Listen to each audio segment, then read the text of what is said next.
Ucrania trata de impulsar el reclutamiento de soldados mientras Rusia golpea la infraestructura energética. La Agencia de Estados Unidos para el Desarrollo Internacional dice que ya se está produciendo una hambruna en el norte de Gaza.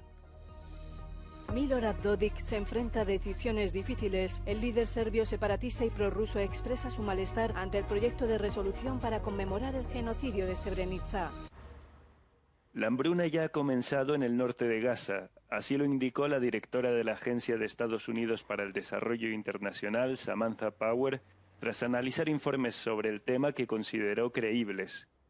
También expresó que la población civil, particularmente los niños, sufren desnutrición extrema en todas las partes de Gaza.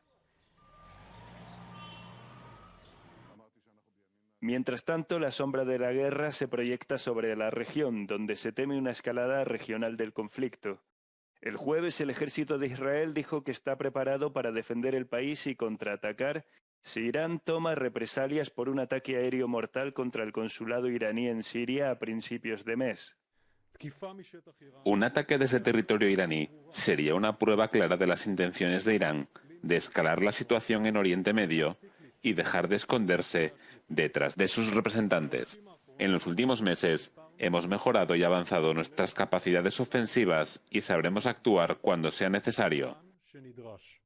También el jueves, miles de hombres judíos ultraortodoxos protestaron en Jerusalén por un fallo judicial que podría poner fin a su exención del servicio obligatorio en el ejército israelí.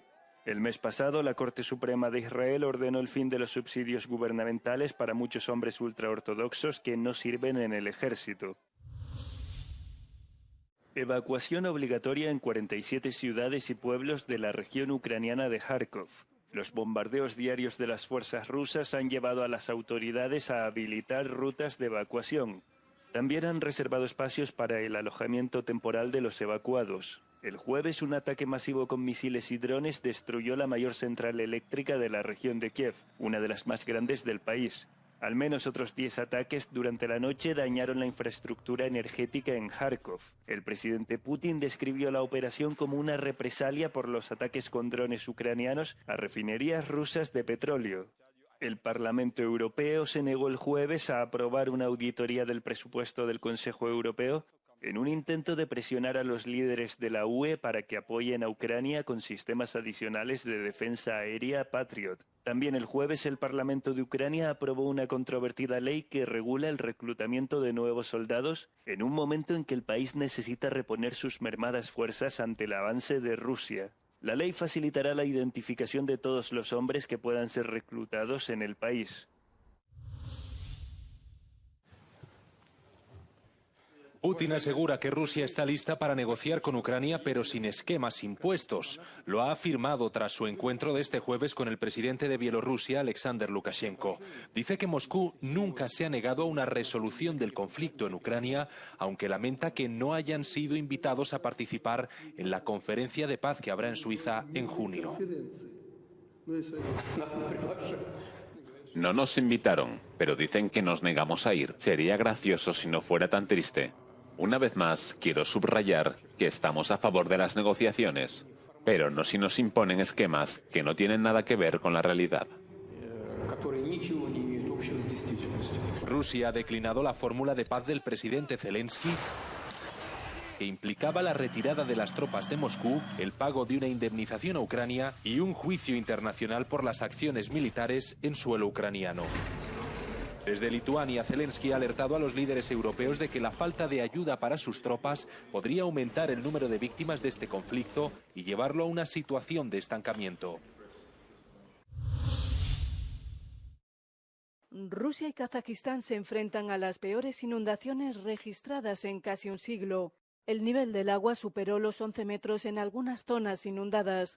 La gran cantidad de agua de deshielo ha obligado a más de 120.000 personas a abandonar sus hogares en los montes Urales rusos, Siberia y Kazajistán, al desbordarse los diques de grandes ríos como el Ural, que desemboca en el Caspio a través de Kazajistán. El Ministerio de Defensa de Rusia envió el jueves unas 90 toneladas de ayuda humanitaria con alimentos, agua y suministros médicos al aeródromo de Orsk en la región de Oremburgo, una de las más afectadas. En Kazajistán, pueblos enteros siguen sin electricidad y con las carreteras bloqueadas a lo largo de cientos de kilómetros. Los puentes se han derrumbado y más de 4.000 hogares están inundados. Haití vive una crisis de hambre sin precedentes, según el Programa Mundial de Alimentos. En medio de la creciente espiral de violencia, la organización ha intensificado sus esfuerzos para hacer frente a la inseguridad alimentaria.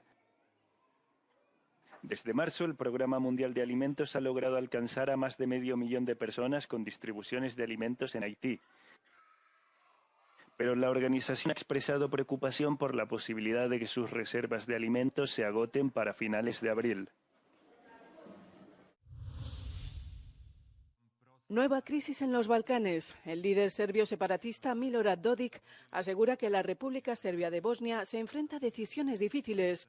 Para el veterano político nacionalista prorruso es preocupante el proyecto de resolución que las autoridades de Bosnia-Herzegovina quieren presentar a la Asamblea General de la ONU. Dicha resolución pretende conmemorar el 11 de julio el genocidio de Srebrenica de 1995. Tanto Banja Luka como Belgrado muestran su inquietud y Dodik no descarta que pudiera provocar la independencia de la República Srpska. Nadie debe cuestionar la integridad territorial y la soberanía de Bosnia-Herzegovina. Por cierto, el presidente Vučić nunca lo hace. Representa a un Estado signatario de Dayton. Esto nunca debería ponerse en duda. Es la base de un desarrollo pacífico allí. Aparte de Belgrado, Dodik no cuenta con muchos aliados en la región. Tiene, sin embargo, lazos con el líder húngaro Viktor Orbán, a quien condecoró recientemente, y por supuesto con Moscú. De hecho, el Kremlin también ha advertido de las probables consecuencias del proyecto de resolución que ha calificado de un intento de Occidente de eliminar a los serbios. Un grupo de adolescentes asesinó este miércoles en Estocolmo a un padre delante de su hijo de 12 años. Le dispararon tras una discusión cuando el hombre y el menor atravesaban este paso subterráneo. Muchos vecinos han dejado flores y velas en recuerdo, también el primer ministro sueco. Mataron a tiros a una persona que no tiene nada que ver con los grupos criminales. Delante de su hijo, un niño. Es de una crueldad difícil de describir. De una crueldad inimaginable.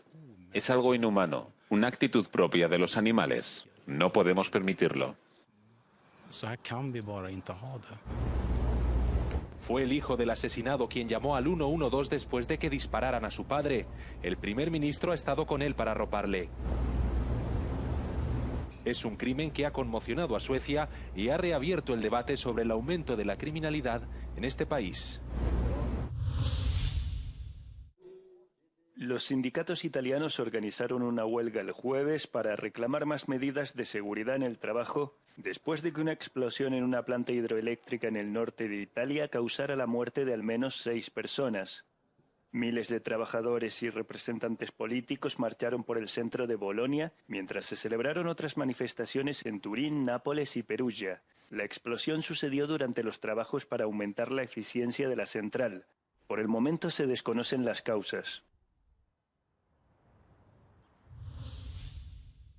Un grupo de arqueólogos ha descubierto en Pompeya un salón de banquetes con un estilo único de frescos en las paredes. Se cree que la sala podía usarse para banquetes nocturnos con frecuencia. Las paredes están pintadas casi completamente de negro con figuras de personas relativamente pequeñas. Los científicos dicen que este estilo tenía un propósito tanto práctico como artístico. Las paredes estaban pintadas de negro para evitar que el humo de las lámparas de aceite se viera en las paredes. La gente se reunía a cenar tras la puesta de sol y la luz parpadeante de las lámparas hacía que las imágenes parecieran moverse. Se cree que las figuras pintadas están relacionadas con la guerra de Troya, como Helena de Troya, Apolo, Paris y Casandra. Según los expertos, el espacio ofrecía un marco refinado para el entretenimiento durante los momentos de convivencia, ya fueran banquetes o conversaciones. Una nueva aplicación sueca permite denunciar coches mal aparcados y obtener dinero a cambio. Nada mejor para ver si funciona la sanción y el premio que denunciar el propio coche junto al director de la empresa que ha creado la aplicación de la Tora. Scout Park es en så kallad gig-ekonomi-app. Scout Park permite a cualquiera ganar dinero ayudando a los vigilantes de aparcamiento a encontrar a quienes no respetan las normas de aparcamiento en la comunidad. Vamos a probarlo. No veo nada que me permita aparcar el coche aquí, así que creo que podemos denunciarlo. Es una foto bastante buena. Veamos si podemos sacar algún beneficio hoy. Después de hacer una foto del coche, la aplicación informa al ciudadano de la Tor que un controlador de aparcamiento está en camino. Si el chivatazo genera multa, entonces le pagarán. La empresa de la aplicación dice que reflexiones vecinales al margen hacen más bien que mal.